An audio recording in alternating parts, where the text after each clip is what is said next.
चूहों की देखने की क्षमता कम होती है पर सूंघने और टेस्ट करने की क्षमता इनकी बहुत ही अच्छी होती है। नागपुर के लोग दाल में चीनी डालते हैं। डांस में हाथ और चेहरे के जरिए भावना दिखाई जाती हैं जिन्हें मुद्रा और भाव कहते हैं। उल्लू अपनी गर्दन पीछे तक घुमा सकते हैं। पंछियों के जो पंख हैं उन्हें उड़ने में मदद करते हैं और गर्माहट भी देती हैं। पंछियों के पुराने पंख झड़ते रहते हैं और नए पंख आते रहते हैं। ब्रेल लिपि एक मोटे कागज पर लिखी जाती है जिसमें एक नुकीली चीज से बिंदुओं को उभारा जाता है। ब्रेल लिपि में उभरे हुए बिंदुओं पर उंगलियों के सहारे से हम पढ़ सकते हैं।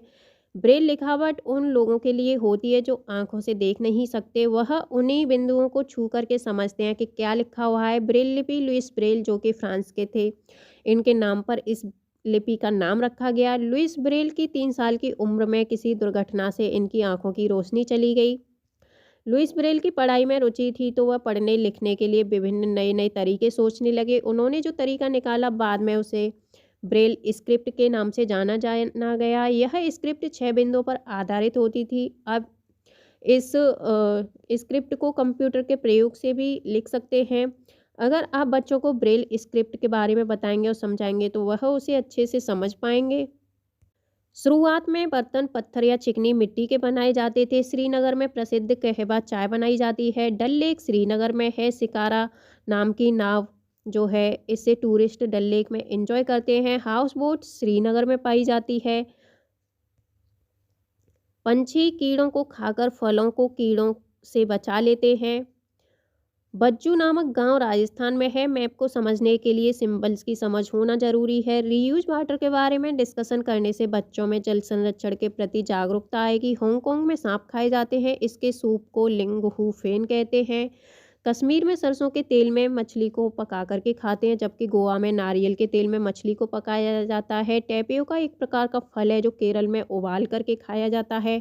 बल्चर यानी गिद्ध ये मरे हुए जानवरों को खाते हैं। हमिंग बर्ड की चोंच सुई की नोक जैसी होती है। कबूतर की चोंच गुलाबी और पंख इसके ग्रे कलर के होते हैं। असम में घर जमीन से 10 से 12 फुट ऊपर होते हैं और ये बांस से बनाए जाते हैं और घर के अंदर भी लकड़ियों का ही प्रयोग होता है।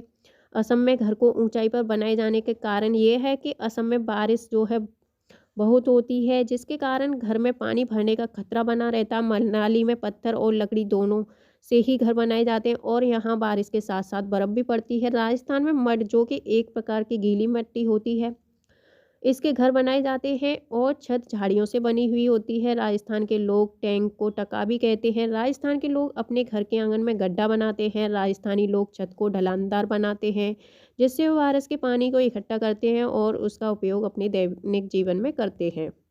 अब हम बात करते हैं सीटेट पेडागोजी नोट्स जो कि आपके हिंदी से संबंधित है। बच्चे क्लासिफिकेशन की स्किल सीख सकते हैं अगर उन्हें कुछ कैटेगराइज वर्गीकरण करना इसके लिए कहा जाए जैसे कि जानवर वस्तुएं आदि। बच्चों को अपने आसपास की सूचनाएं एकत्र करने के लिए मोटिवेट या प्रोत्साहित किया जा सकता है क्योंकि वे आसपास के वातावरण से ज़्यादा अच्छे से सीखते हैं।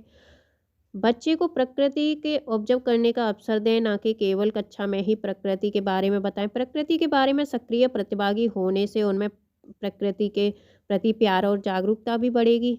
शिक्षक कक्षा में बच्चों को बाहरी दुनिया से जोड़कर चीज़ों को पढ़ा सकते हैं जिससे बच्चों को ज़्यादा समझ में आता है और वह चीज़ों को दुनिया से जोड़कर देख पाते हैं। बच्चों को समूह में कार्य करने के लिए प्रेरित करें जिससे उनकी डाइवर्सिटी या विविधता के गुण बनाने में मदद मिलती है। बच्चों को अच्छी और प्रेरित कहानियाँ पढ़ने के लिए प्रेरित करते रहना चाहिए। बच्चों को क्रिएटिविटी में प्रोत्साहित करना चाहिए। बच्चों को चित्रकला में भी कुछ बनाने को दें। कई बार बच्चों को वर्गीकरण करने का अवसर दें और उन्हें खुद निर्णय लेना सिखाएं। किसान, डॉक्टर, ग्रैंड पेरेंट्स और भी बहुत से सामाजिक विषयों पर बच्चों से बात करें और उनके बारे में भी बताएं। बच्चों को पेड़ से दोस्ती करना सिखाएं, उनका ध्यान कैसे रखा जाता है ये सब बताएं और पर्यावरण के प्रति उन्हें जागरूक भी करें।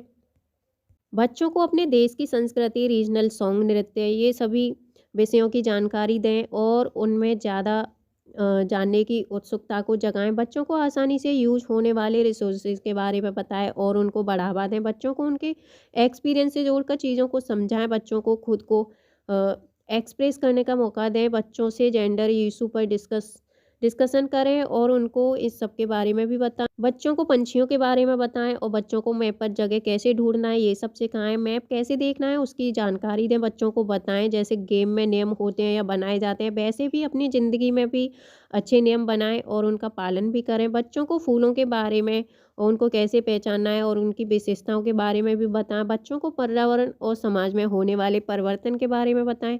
साथ में खाने पीने का प्रोग्राम ऑर्गेनाइज करवाएं। बच्चों को सिखाएं कि वह अपने पड़ोसी, अपने से बड़े लोगों और छोटे लोगों से कैसे बात करें। बच्चों को इतिहास के बारे में जानकारी दें।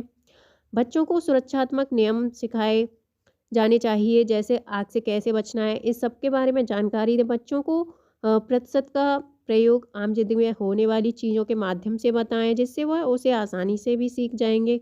बच्चों को टेम्परेचर या तापमान के बारे में जानकारी दें और ऐसी ही बहुत सी चीज़ों के बारे में बताएं, जिससे बच्चे आसानी से सीख सकते हैं।